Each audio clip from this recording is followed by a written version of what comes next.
20 minutes later, they were sitting in a small Italian restaurant. Claire knew a family-owned place with checkered tablecloths and the smell of fresh bread filling the air. Thomas had driven them, looking bemused but not commenting on his employer's unusual behavior. Stella sat between them in a booster seat, her bunny occupying a chair of its own, and chattered happily about everything from her favorite color to the cat she had seen that morning. Claire was quieter, still uncertain, but gradually relaxing as Maxwell asked gentle questions and listened with genuine interest. He learned that Claire was a widow. Her husband had died in a car accident when Stella was just 6 months old. She worked 2 jobs, one as a receptionist during the day and another cleaning offices at night, barely making enough to cover rent and daycare. She was exhausted, overwhelmed, and doing her best to give Stella a happy childhood despite the struggles. I talked to her about her father, Claire said softly, glancing at Stella, who was absorbed in coloring on the paper placemat the restaurant had provided. I want her to know she had a dad who loved her, even if he's not here anymore. But lately, she's been asking why other kids have daddies who are alive, who come to school events and push them on swings. I don't know how to explain that life isn't fair in a way a 4-year-old can understand. Maxwell felt something tighten in his chest. My parents died when I was young, he said. I was raised by my grandfather. He was a good man, but he was old and tired, and I spent a lot of time alone. I learned early that if I wanted anything in life, I had to build it myself. So, I built a company, a reputation, a fortune, but I forgot to build a life around it. He looked at Stella, who had abandoned her coloring to listen to the adults with solemn attention. Your daughter reminded me of that today. Out of the mouths of babes, as they say. Dinner arrived, and they ate together, the conversation flowing more easily now. Maxwell found himself laughing at Stella's stories, enchanted by her innocent wisdom and unfiltered observations. Claire slowly opened up, sharing her dreams of going back to school someday, becoming a teacher, and giving Stella a more stable life. Why teaching? Maxwell asked. Because teachers changed my life, Claire said simply. When my parents were fighting, when things were hard at home, my teachers made me feel seen and valued. I want to do that for other kids. As the evening wore on, Maxwell felt something shifting inside him, like a door he had kept locked for years slowly opening. This woman with her quiet strength, this child with her fearless honesty, they were showing him what he had been missing in his calculated, controlled existence.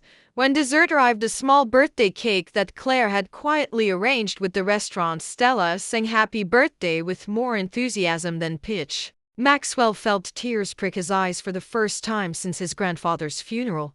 Make a wish, Stella commanded, her eyes shining in the candlelight. Maxwell closed his eyes, and for the first time in years, he made a wish that had nothing to do with business or success. He wished for more moments like this, for connection, for the courage to open his carefully guarded heart. As Thomas drove them home later, dropping Claire and Stella at their modest apartment building, Maxwell found himself asking for Claire's phone number.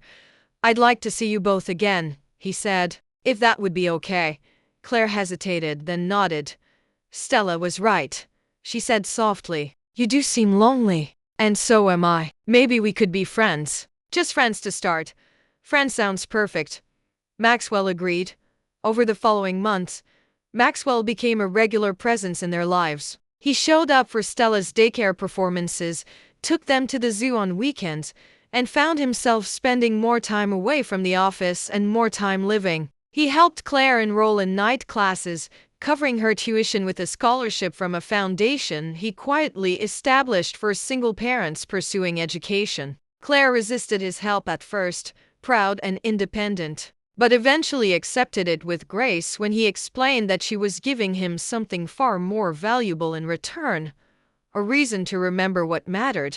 Stella appointed herself matchmaker, constantly engineering situations to push her mother and Maxwell together. Her efforts were transparent and endearing, and both adults pretended not to notice while secretly grateful for her intervention.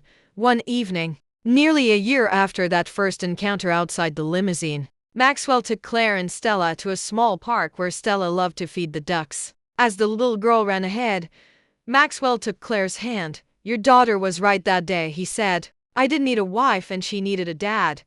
But more than that, I needed both of you to remind me how to live, how to love, how to be human again. Claire smiled, tears shining in her eyes. We needed you too. Not for your money or your success, but for you. For the man who was kind enough to listen to a 4-year-old's wisdom, brave enough to step out of his protected world, generous enough to open his heart.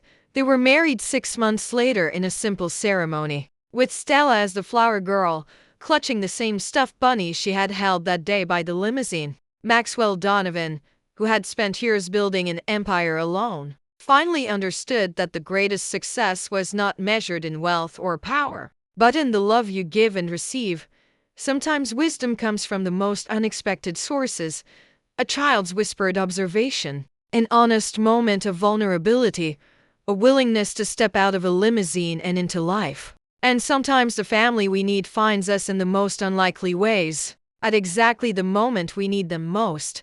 If this story touched your heart, please like, share, and subscribe for more tales of unexpected connections, honest hearts, and the courage to embrace second chances. Comment below and tell us about a time when a child's wisdom changed your perspective, or when an unexpected encounter led to blessings you never imagined. Your story might be exactly what someone else needs to hear today. The leather seats of the limousine were cool and empty, just like the penthouse apartment waiting for him at the end of this drive. Maxwell Donovan sat in the back of his company car, scrolling through emails on his phone while the city blurred past the tinted windows. At 37, he had built Donovan Financial Group into one of the most successful investment firms on the East Coast. But tonight, the victory felt hollow. It was his birthday, and he was spending it alone.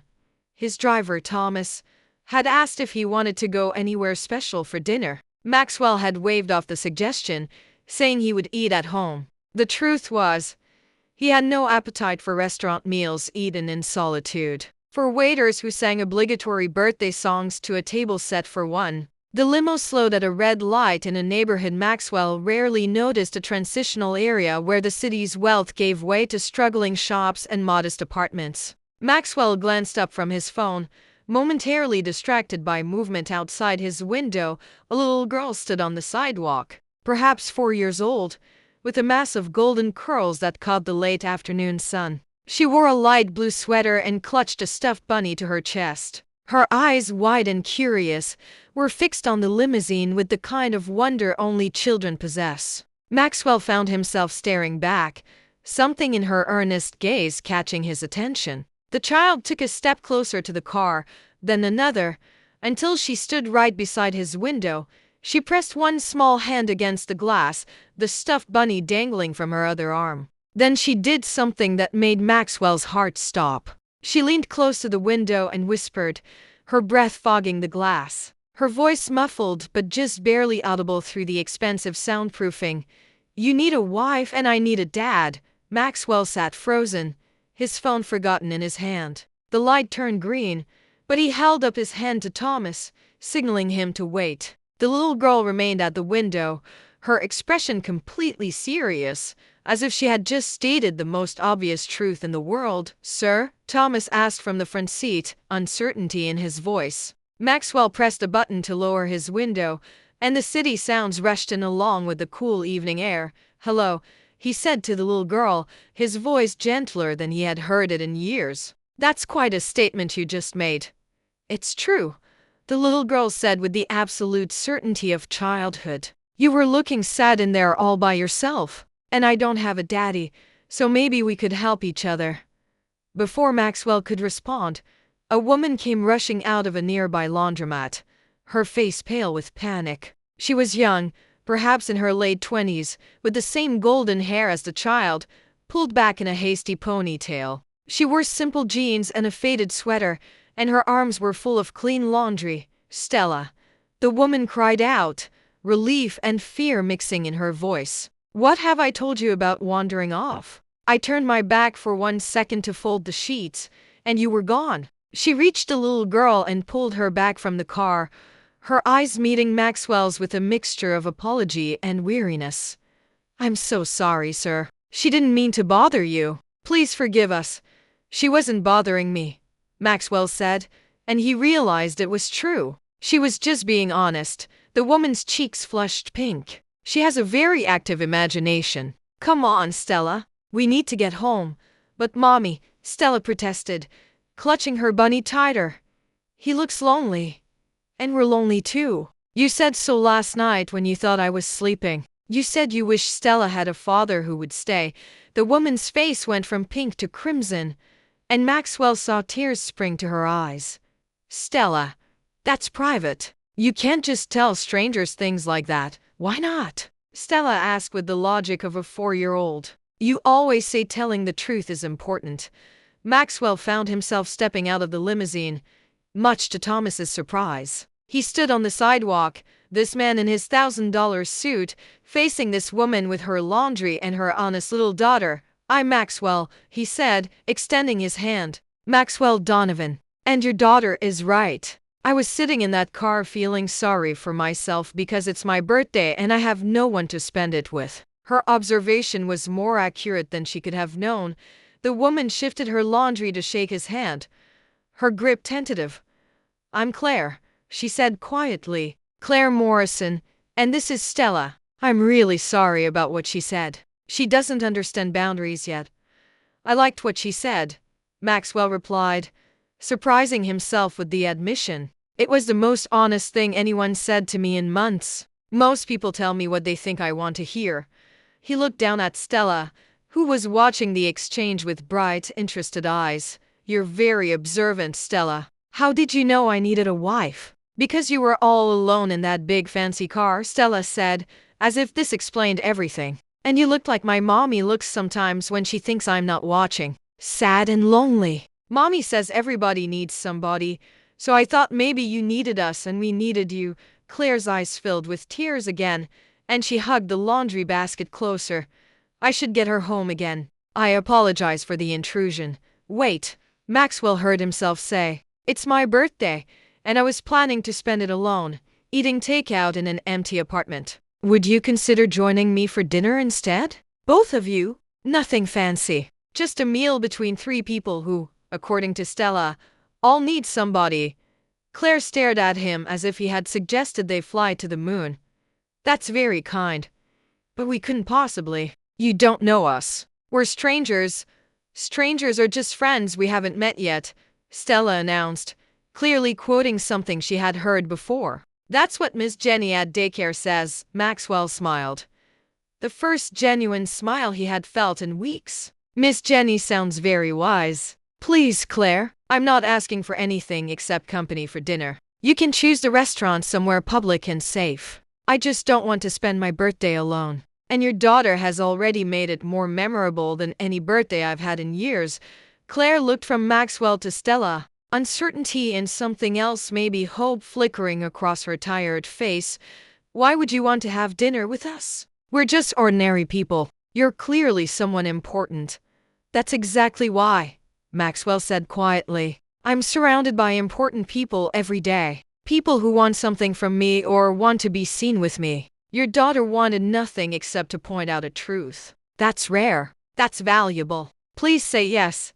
Stella tugged on her mother's sleeve. Mommy, can we go? I'm hungry and he seems nice. And it's his birthday. We can't let him be alone on his birthday. Claire bit her lip, and Maxwell could see the internal struggle playing out across her face. Finally, she nodded slowly. Okay. But somewhere simple. And I insist on paying for our own meals. Absolutely not, Maxwell said. It's my birthday, which means I choose the rules. And the birthday rule is that I pay, but you can choose the restaurant.